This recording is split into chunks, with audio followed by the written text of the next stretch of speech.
What is good, everybody? Welcome back to another episode of Respectfully. I am your host, Cam Farmer, and today I have a very, very special guest with me today. I had the pleasure. I haven't known this guy for a long, long time, but I met him back in December for an assignment that I had with a feature story. I have none other than Mr. TJ Stevens, who is the president of the UGA Esports program. TJ, how you doing, man? You good? I'm doing good. It's a pleasure to be here. I'm glad I get to kind of sit down and yap for a little Hey man, listen, I'm a yapper, so we gonna yap together, so it's cool.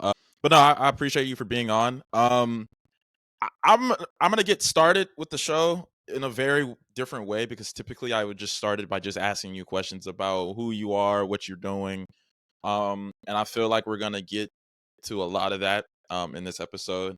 But I just want to come out and just ask you the question, man. And kind of just like get started. But I just want to go ahead and ask you: is esports a real sport? And listen, do not sugarcoat anything because the answers, the people who say no, that's their opinion. But please, as president of the UGA Esports program, is esports a real sport? bit. I mean, yeah, we're kicking it off hard, aren't we? Oh yeah, no. Listen, like I said before we started recording, don't sugarcoat anything. Yep. This is your podcast too, so this is all you, man. Yeah, it is. I mean, it simply is. I'm sure we're going to talk about this throughout this recording, but it is. And people have to realize that it's possible to be really good and competitive at things that aren't physical. There's been a big focus on mental health the last few years for said reason. I mean, it's because more stress is getting put on people, but you still have to perform. And we're talking jobs here. And though I wouldn't say my job is a sport, but when we're talking about esports, it is a competitively organized event with every aspect of a sport other than I'm not running around or anything like that. So yeah, it definitely is. Yeah, that's what you put it perfectly. I've in a way, and I think I told you this back in December. I had to apologize to my little brother because I always look down on video games, and I'm just like, hey bro, like what you doing? You're not doing anything, you're not holding up your weight. And then back in like October I bought a PS5, so here we are today. And so I had to apologize to my brother for that. And you said a couple things. The first thing you said was mental health and how esports has in a way helped relieve stress and anxiety from its players. In a way, how would you describe esports has had on your mental? You're a full-time student at UGA. You are president of a program that's growing every day. If not every day, every month, it's growing. Let's just put it like that. It's growing. It's definitely every day. Yeah, it definitely every day then. Exactly. How has the camaraderie of the sort, how has esports affected your mental health? How has it helped you relieve stress of everyday pressures? How has it relieved you stress of school and personal life? Like how has esports positively benefited your mental? Yeah. Funny enough, I think my answer is going to differ from a lot of other people you ask about that because for me, esports came in at a time in my life where I had a lot taken away from me. Physically, sports wise, I was all kind of ripped away from me at a young age. So esports came for me at a time where I needed it. And so for me, like everything that I do and every job I put myself in and every little bit of work that I do, either paid or for free, like I enjoy it because I love the field and I want this to be my career. But for others, like we're talking from a player standpoint, it's definitely taxing. And if you don't have the right network in place, it can be detrimental. But you can say the same thing about every sport at that point. I agree. If you can kind of elaborate on how esports can be taxing, because I think with obviously you have the basketball, your traditional sports, you have football, you have baseball, your traditional sports, and we see how physically and mentally demanding those sports are. Kind of elaborate on how esports can be taxing. I mean, you see Ninja, right? And Ninja, like a lot of people just see the money he makes just from gaming. They just see what's up front. But a lot of people don't really understand what's like his routine, what he does to prepare, what he does. Like I would be I probably wouldn't be surprised if Ninja doesn't decompress from esports with esports. You know what I mean? Yeah. Like how would you? But how? Yeah, kind of go into depth with how esports is very taxing on the body and as it is on the mind. Yeah, so I think it's a weird disconnect from traditional sports because like in football or basketball, there's a chance where you're gonna get a break. There's a chance where you're gonna like if you're simply too tired to do something, then you can step out. In esports, it is always your set roster, no matter how long a game takes. So every little like bit of pressure, every single situation, you have to go through for an hour or an hour 30 or 40, 30 minutes. It just depends on the game.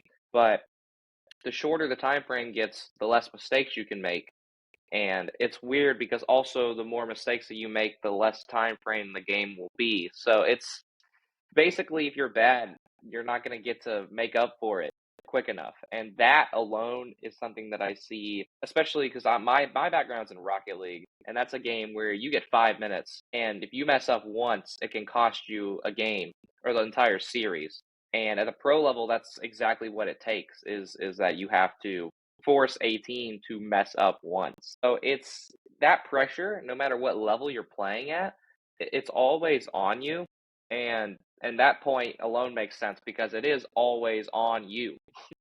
If you mess up, no one's going to come in and step up. There's not a lot of games where, like, even the games where you're playing as a team, there's not a lot where you have backup. Like League of Legends and Valorant are great examples. There's plenty of solo fights in that, and there's very rarely team fights in that. And I mean, I think that's why. I think that's where it stems from. It's just because everything is so individual. Like, for example, like one singular player can take over a league or a Valorant game. One single player, it's rare they take over a basketball or football game. So I think there's just more pressure on the individual, and that's very taxing the more that you're sitting down playing and the higher level that you get, if that makes sense. Yeah, yeah.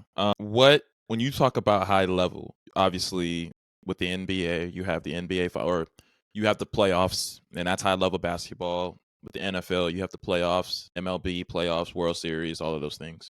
Talk about a time where you personally felt where when you were playing, it was high level. Because when you talk about sports in general, and you were a high school athlete, and you've been around high level in game situations. Talk about a time where you were in a high level in game situation with esports. Yeah, so I've never been a professional player. I've been semi, Yeah. and that would have been my senior year of high school. Probably our national championship. That was probably the highest level that I've played at least in a while. And that was that entire my entire senior year was high level because funny enough, in both state championships there was a at least a semi-professional on the other team. And then in my national championship there was two semi-professionals on the other team. So that entire year was very, very high level. Wow. And we were fortunate enough that we had been preparing for those moments for years at that point, and we took care of business and won obviously both levels. Right. But they were close. They we were fortunate not to have to go to a game seven. We didn't have to go to game seven. We went to six max. But yeah, that was definitely the highest. That was the highest level I played at, I think. Do you think that if it got to a game 7, that was really when the pressure was on? Like, because like you said, like you talk about sports, like game 7 is honestly the two best words in all of sports. Game 7. Obviously they don't have that in the NFL, but in the NBA and the major leagues, things of that nature. Do you think that if when you were semi, like if you went to a game 7, like the pressure was on for real? Oh, for sure. Well, definitely when your back's against the wall. It's weird because if you're down 3-0, I feel like everything goes out the window.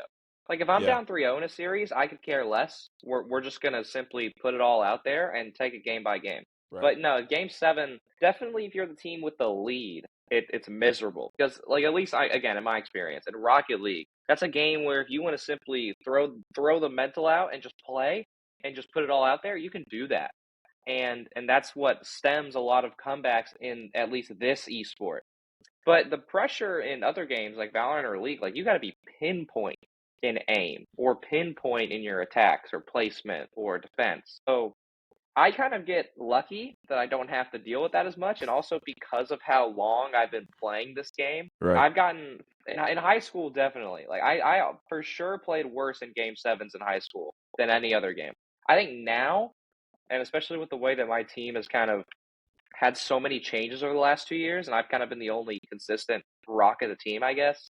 I think now my mentality is on that change, especially now that like my time in competitive esports is running out because I'm probably not going to play after college. I think now I kind of have more of a mentality of that it's simply it doesn't matter. You know, I'm here to have fun. This is what I do, and I've gotten better. And also as what I've gotten into casting Mm, and casting those game sevens and seeing them and getting more used to the atmosphere. I think that's helped me as well. that's good. Yeah. You I just lost my train of thought. I hate this. I hate this. I hate this. Oh, you talked about how you don't really see yourself playing after college. Do you do you see yourself being involved with esports even though you don't see yourself playing after college? Because I mean, you've played since you were in high school and your undergrad experience is flying by like that. And we all know and I know how involved you've been not only with your high school program since Georgia made it a varsity sport, but I've seen how involved you are with your collegiate program as well. You know, I had the opportunity to speak with Hannah and Skylar a few weeks ago, and they just talked about how present you are with the program. Do you see yourself being involved with esports as a whole in some capacity? When you know after you graduate, maybe not full time. You know, obviously, part time things of that nature. Yeah, 100%. Originally when I got into college, I wasn't sure because I didn't know about the opportunities. Because college was really when esports started to become a real field for me, not a Right. real sport, a real field, like career wise. So I mean, seeing some of my friends and colleagues who like, don't get me wrong, love my friends, but who have less experience than me in 4 years than I've Yeah. built up in 2, I don't see why, and, this isn't me being entitled, this is just me, I think, being fair. Yeah. I don't see why I can't end up being a college director of a varsity program, and unfortunately, I don't think that would be in the state of Georgia, at least not as of right now. I would hope that because of my work here, I would hope that we get to a point where we need that role. You know, and it'd be cool if that happened when I graduated. That way I could just step in. Sure. But I don't. UGA is just such an uphill battle. I don't think that it's going to happen in my time here, but I don't think we're that far away. And the SEC is finally starting to catch up. That we are the most underdeveloped collegiate esports region.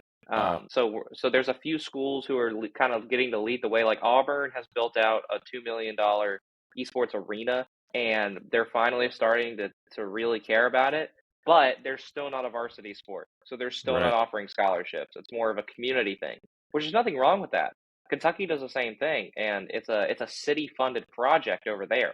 So I just don't know. It's going to happen, but the issue, and this is kind of the same for all of collegiate esports, is how.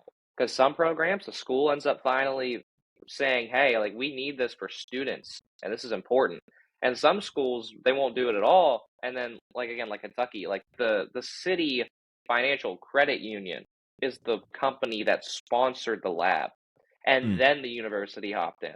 So, so I don't see I definitely will be in esports, and I do think that full time is a very real possibility. But the issue is that I don't see that happening in Georgia. But you know, if I have to move to keep making a change somewhere, then I think I'm willing to do that. I'm glad you brought up UGA because that was kind of my next topic.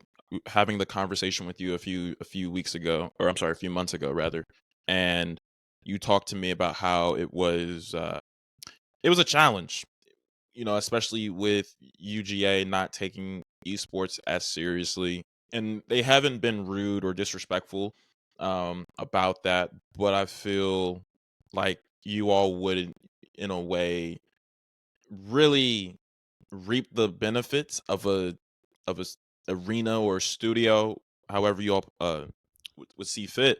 How's like the progress? And I know you already mentioned it, but kind of expound on the progress that that if there has been any progress with getting a studio funded, whether it's for community purposes or varsity, whatever. The fact that I feel like you all should have a place to showcase your talent, because video games, people make like people make money off of that, and it's a talent. I think it's a craft.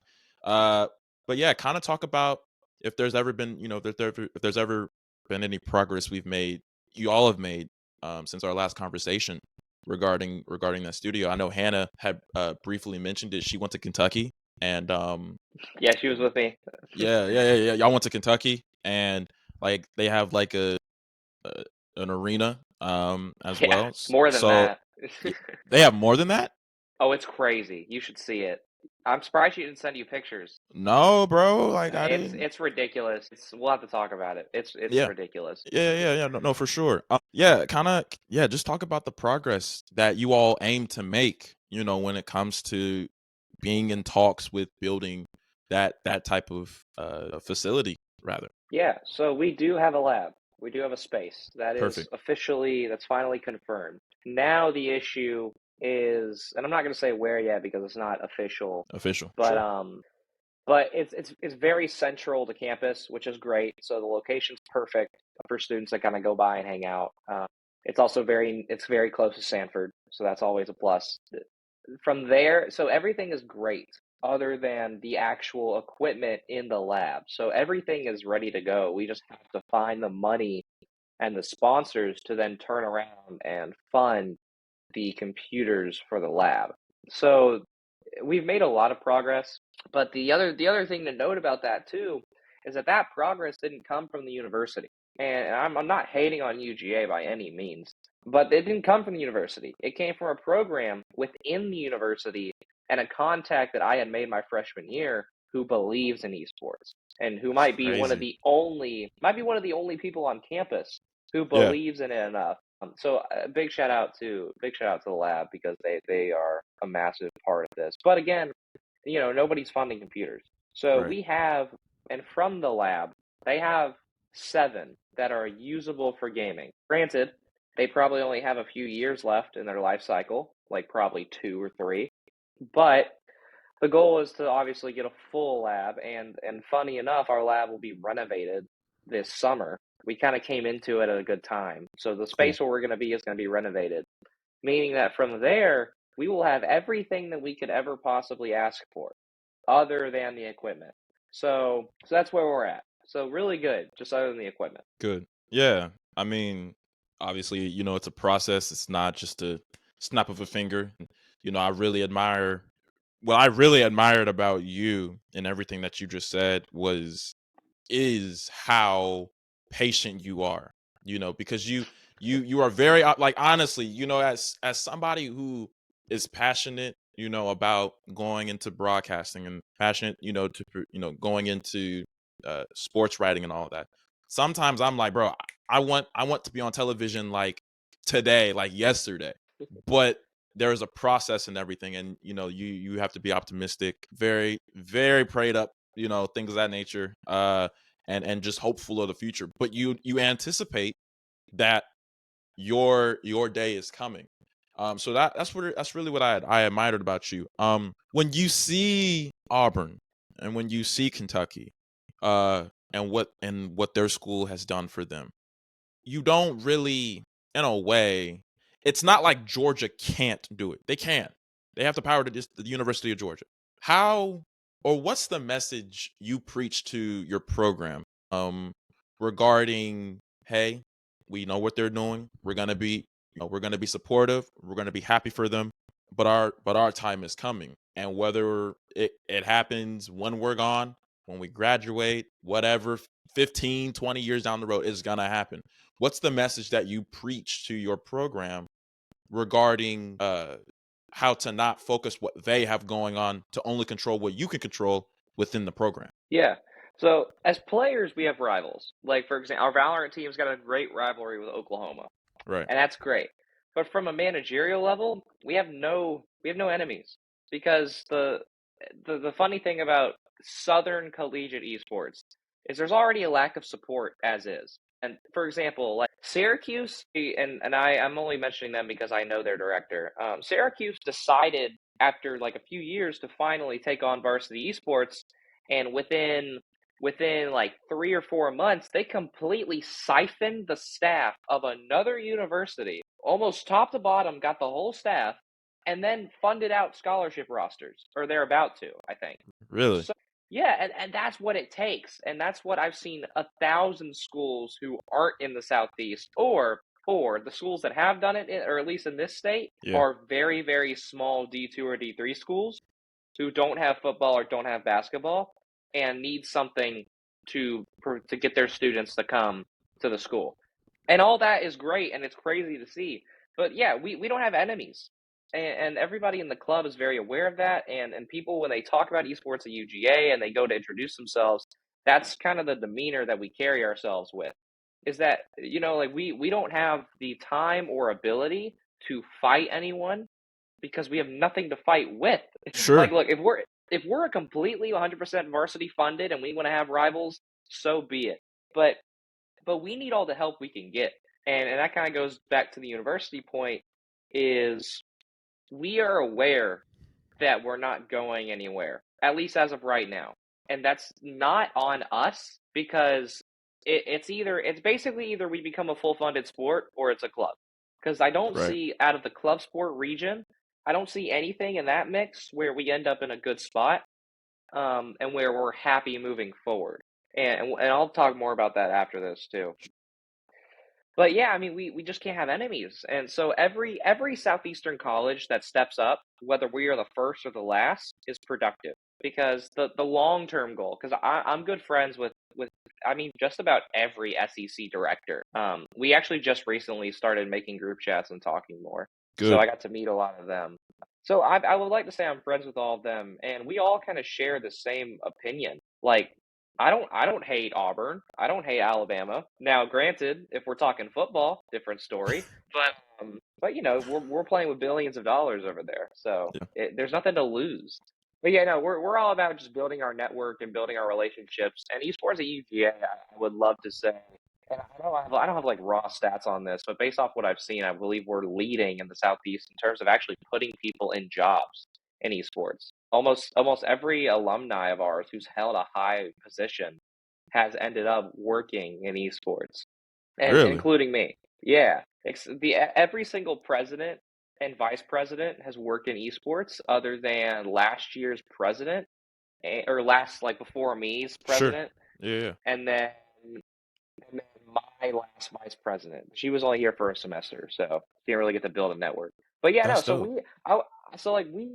we are very proud of our network, no matter where it is, and that's why I'm saying like if my work isn't in Georgia, through my experience, I've made friends at college. It's like, hey, I could end up north getting siphoned as well. Like, I mean, that Yeah. could be how it is. So yeah, we just don't make enemies. We can only make friends because that's what it takes from the collegiate standpoint, especially in the Southeast. I mean, we're all fighting with no money, so all we have is each other, Yeah. to help out with and assist. So the main point was that every college in the Southeast that makes advancements like Auburn or Kentucky, that's a win for everybody, and everybody in my program is familiar with that concept. That's really good. You brought up Syracuse and Hmm. how they just made esports a varsity sport. And then you talked about how you're in a group chat with esport directors. If correct me if I'm wrong, was that in the southeast or was that just like everywhere? So the entire SEC, we have a server where all the leaders are in there. Oh, perfect. Okay. How long has that been going? That group chat been going? Funny enough, probably only like 2 months. Oh wow. It's very, very recent, but I'm Wow. glad that we finally could get everybody together. Yeah, no, I mean that's really good. So how have the leaders in that in the respective group chat, how have they, or at least how has the not the Kennesaw, how has the Kentucky and Auburn directors been supportive in y'all's endeavors to get to achieve what they've achieved in terms of their advancements and things of that nature. How has how have they been supportive of all of you, but you personally? Yeah, so funny enough, I kind of already knew personally, I kind of already knew everybody other than like Texas or Oklahoma. Yeah, So it was more friendly getting in there. But everybody, and this is the biggest thing for me, is that I was criticized when I came into my role, before I even started my freshman year, and then I took the role. I was criticized for having such high, I guess, expectations or visions for the program. yeah, And the more I've been in my role, the more I've realized that that's what you have to be in order to get anything done. And when I got in that group chat, everybody shares that.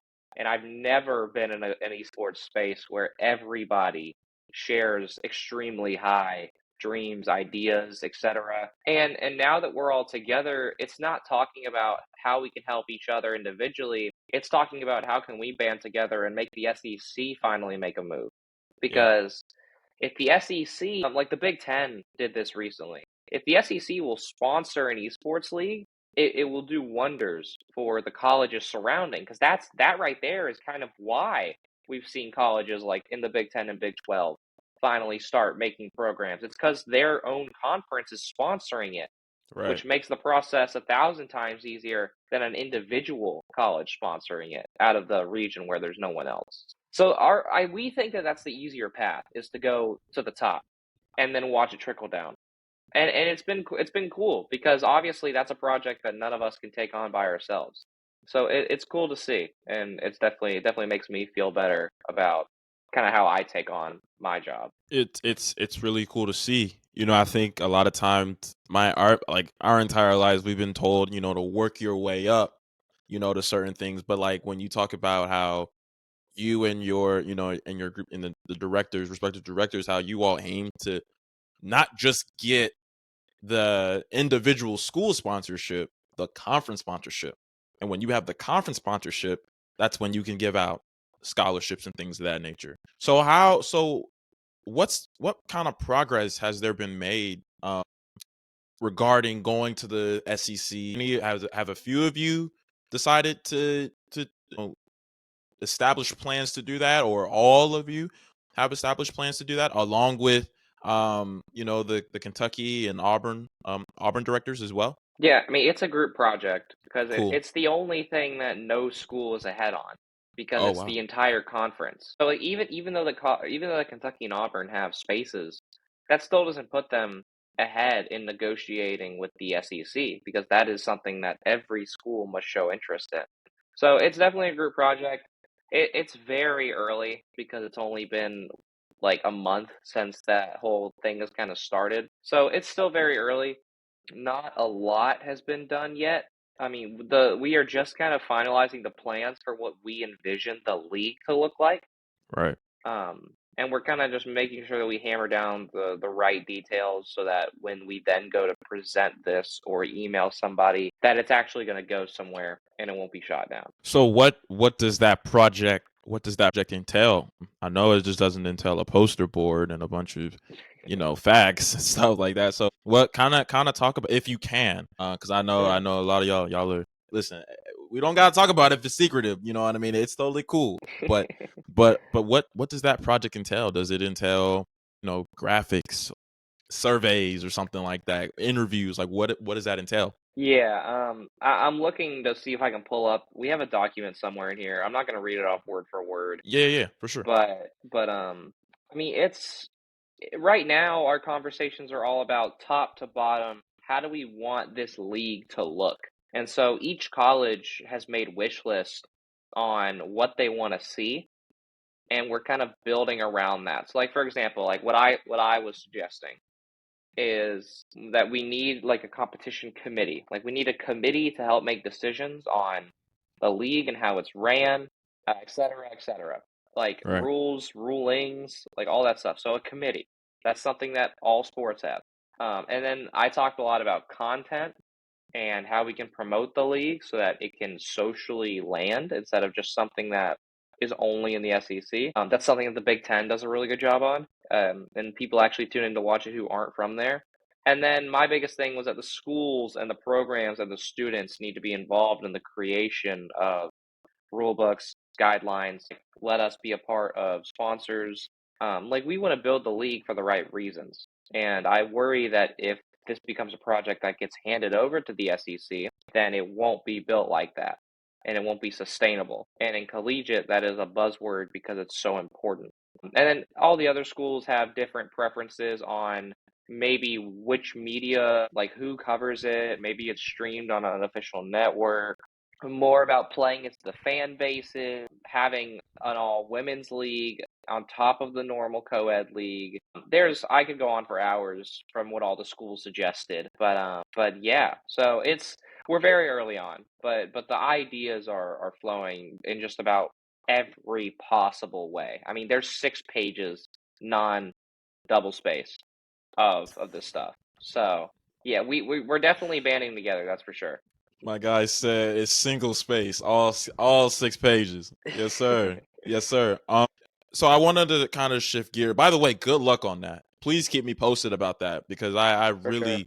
I really, because now when you talk about networks, like I see pickleball, and pickleball is it's they're being broadcasted on ESPN, and then you obviously have the NBA and they have the 2K league and stuff like that, and that's a real life Hmm. thing. So it's like, wow, if pickleball, something that was created like 4 years ago, 5 years ago, probably like a little bit more than that.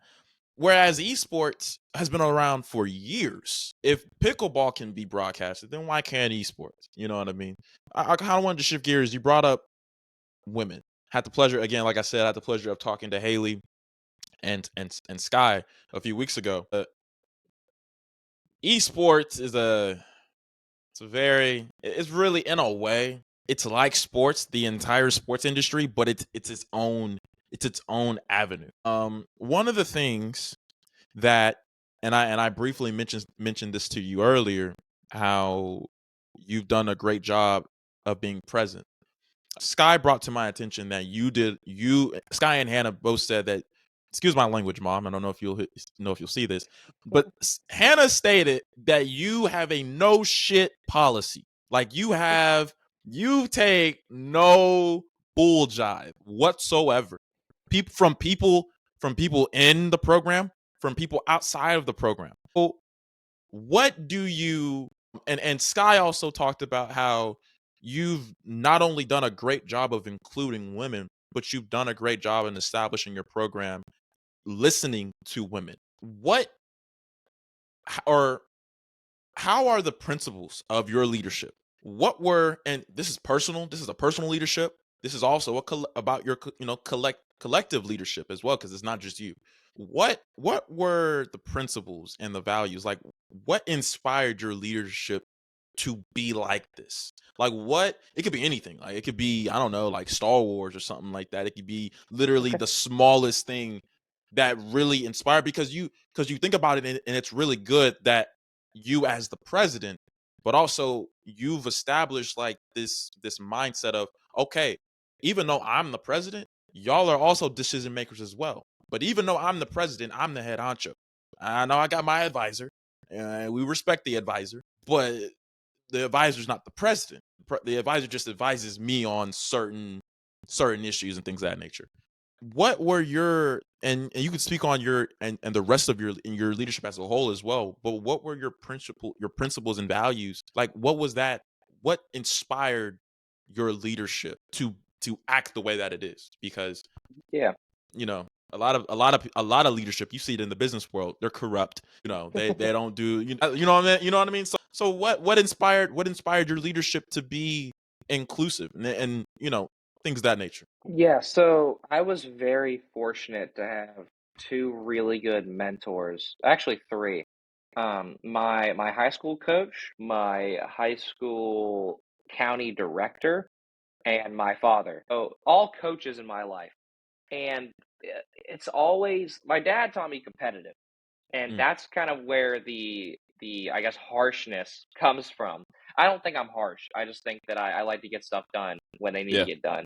sure. But then, so I already got the competitive aspect and kind of how to run things and kind of how to just get people to work. So that I credit my dad for that. And then with both my high school coach and my high school county esports like director, they showed me how big community is and the power of people. And I think that's where a lot of my takes on women in gaming come from because I've seen it firsthand. And I do think that originally, well, actually, I take that back. I was gonna say originally that I wasn't as strict, but I also changed the entire branding of the program within my first week. So, so I What? can't.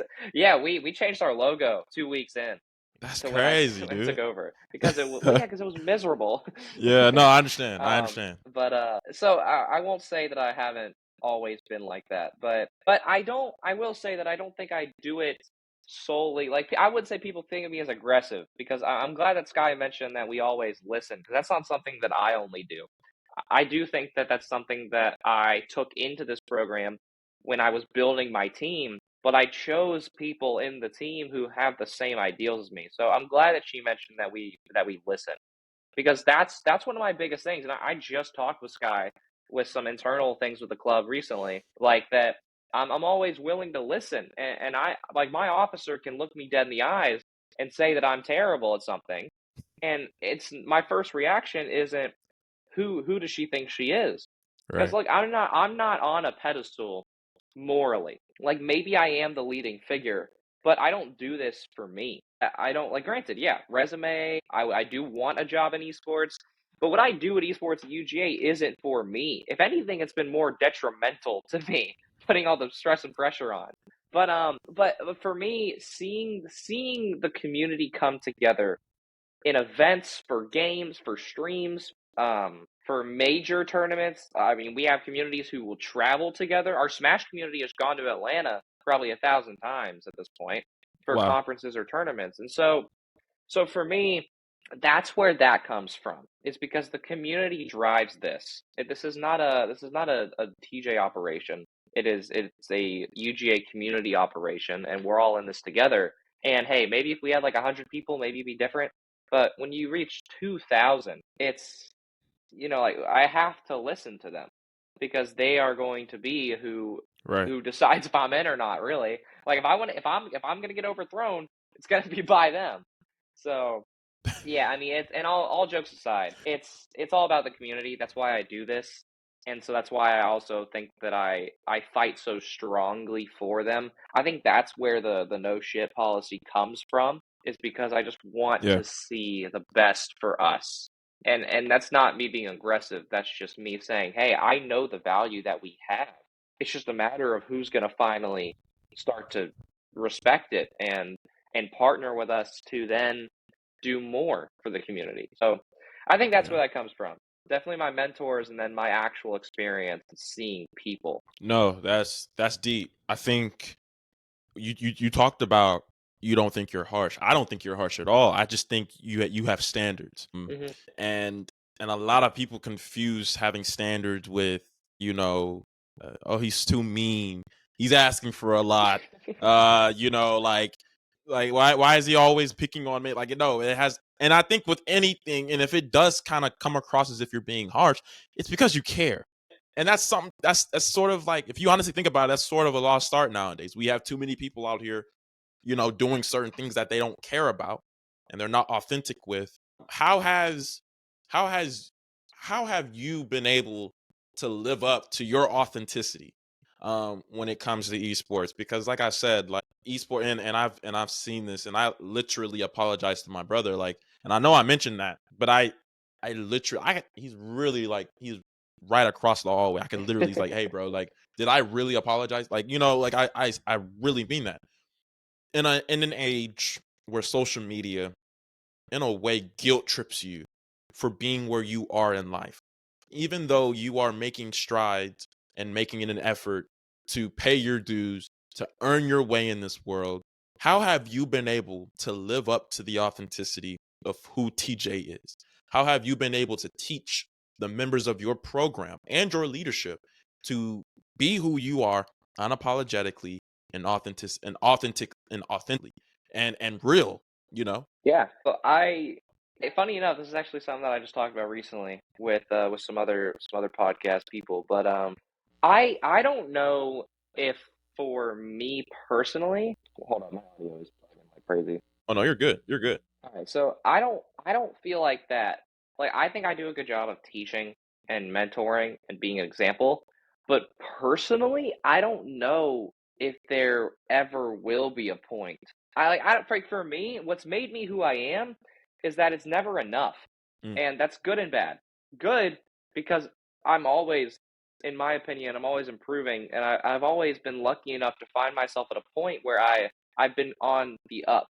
And, like, even, like, for example, like, even though that, like, I kinda have dropped off the player stuff a little bit, I picked up casting, esports UGA is doing well, everything at Ghost Gaming, the other company I'm with, is going really well, and so, I'm always finding a way to do more, and that's great, but that is a very hard and unrealistic expectation, and that's something that me and my girlfriend talk about all the time because we're both the exact same way, and it is mentally taxing, but it makes it that much more worth it when you reach that goal and then get to start all over again. So, I don't know if there ever personally will be a standard that I reach. I have been very happy and content with things that I've done. Like Dog Hack last year, the LAN that hmm we ran, it was the first LAN on campus, Yeah. well, multi-game LAN, I should say. So, like that was a point where I felt content. But even that event didn't go amazingly. Like it went great, and it was a massive step for us, and we got like 200 people in the building at once. So it turned out well, but it wasn't perfect, and I'm not trying to be perfect, but there's always something to make better, and I see myself doing that in everything that I work in, and everything that I work in is on the up because of that. So I set an example of having drive and vision, and I kind of know where to put people, like people management, event management. I think I set a great example there. But Yeah. I would never tell anybody to take my I'm trying to think of the word for it. Like I wouldn't tell somebody that they should have the mentality that I have, at least from a standpoint of that it's never enough.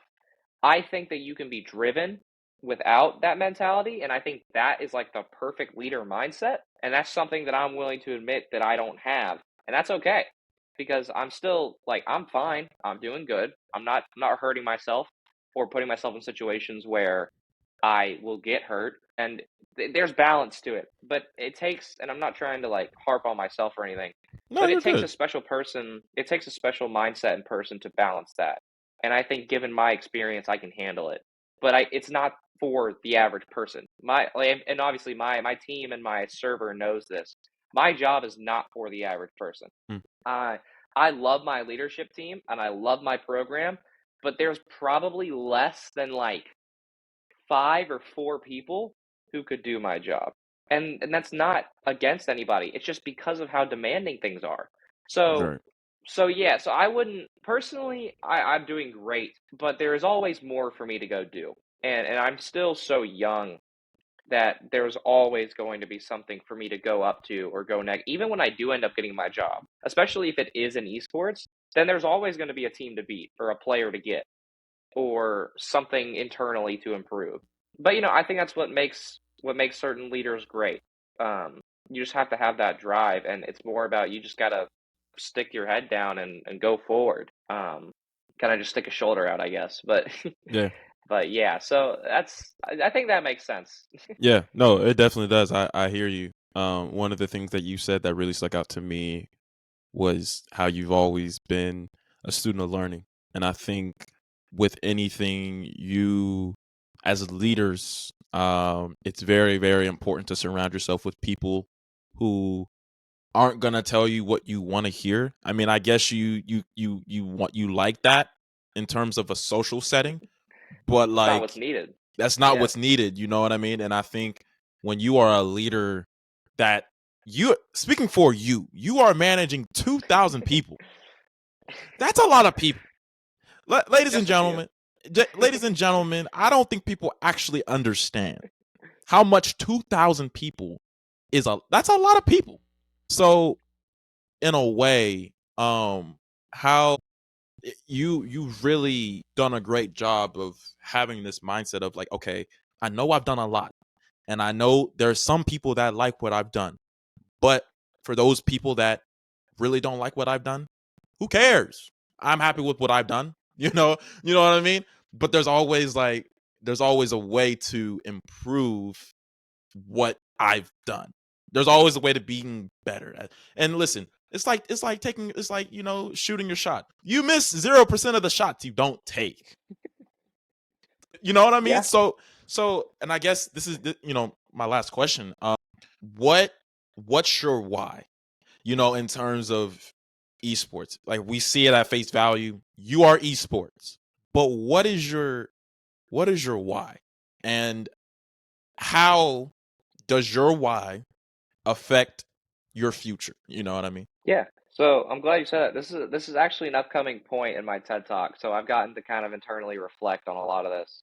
Perfect. March 29th, by the way. I'm gonna plug that. Yes. Oh, yo, thank you. Thank you for letting me know. Thank you. But so the why for me. So for a very brief personal story, Yeah. um, sports was taken away from me due to injury, and then that injury developed into something that I still carry today. So I have an undiagnosed issue, and that took sports away from me.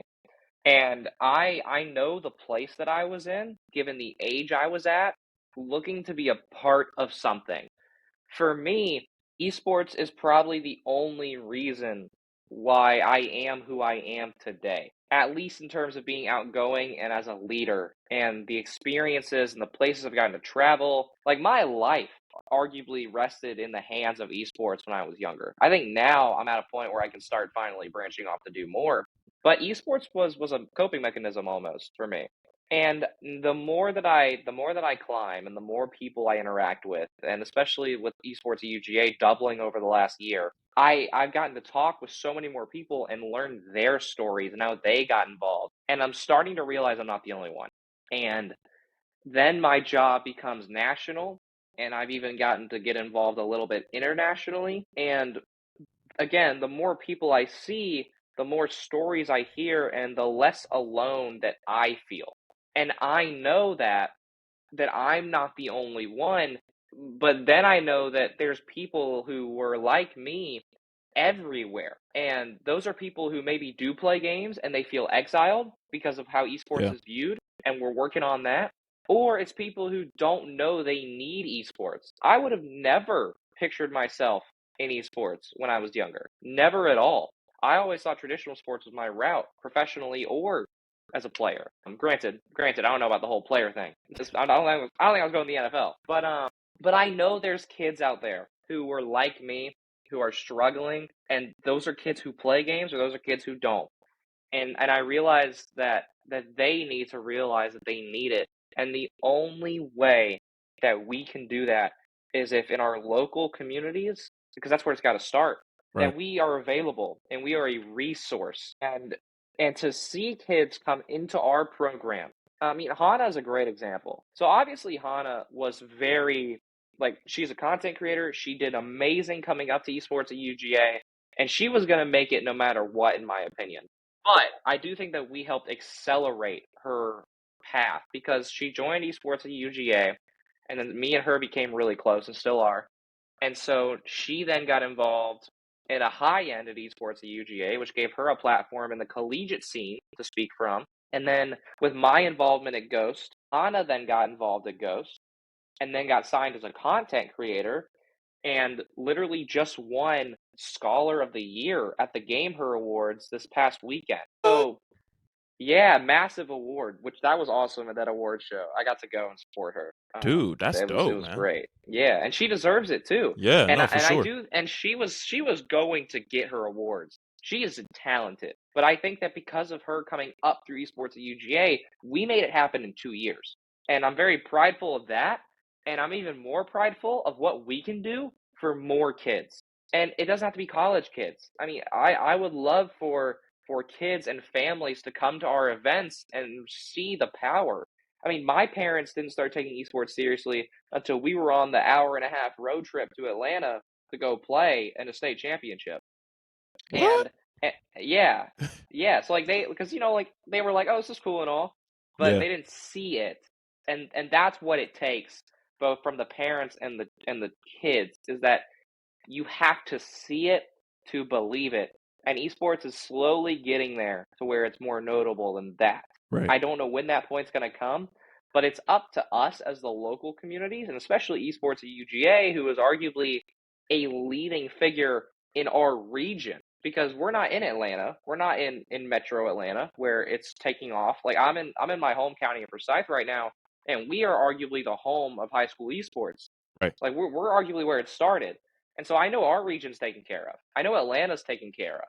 But then you're looking out at Savannah, you're looking at Georgia Southern, you're looking at West Georgia, you're looking at Athens. I mean, there is still so much in the state or in our city alone that needs to be done for these kids and other people who don't realize that they need it. So the why for me is because I know that we can make a change in these kids the same way that esports helped change me. That's the sentence that summarizes it all.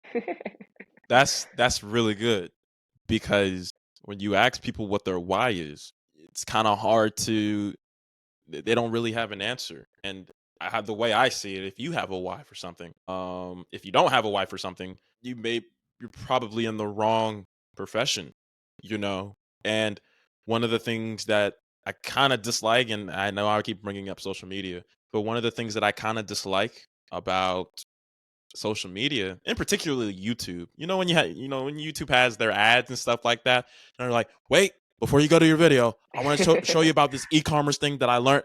That's great. That's your why. That's not my why. The money, just because the money is green, and yes, we all want to make money. That's yeah.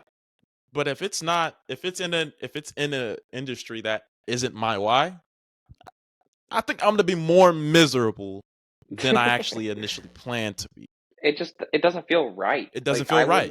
I wouldn't be doing what I do. I wouldn't be putting all this pressure on myself if I didn't have a why. Right. And same thing with me. What a lot of people don't know this about me because they just see like the podcast and what's at face value. There's a lot that goes into this stuff. Like, Mhm. bro, I'm not saying this to boast or brag, but literally developing the skills of video editing, booking. I don't Yup. Hey man, listen. I told you back in December that I was gonna have you on this podcast, and it's literally March The March first week of 4th. March. You know what I Yep. mean? So it's like, and that's not because, and the reason why like I waited so long to have you on was because, well, for starters, it was Christmas was coming up. Then, finals was in play.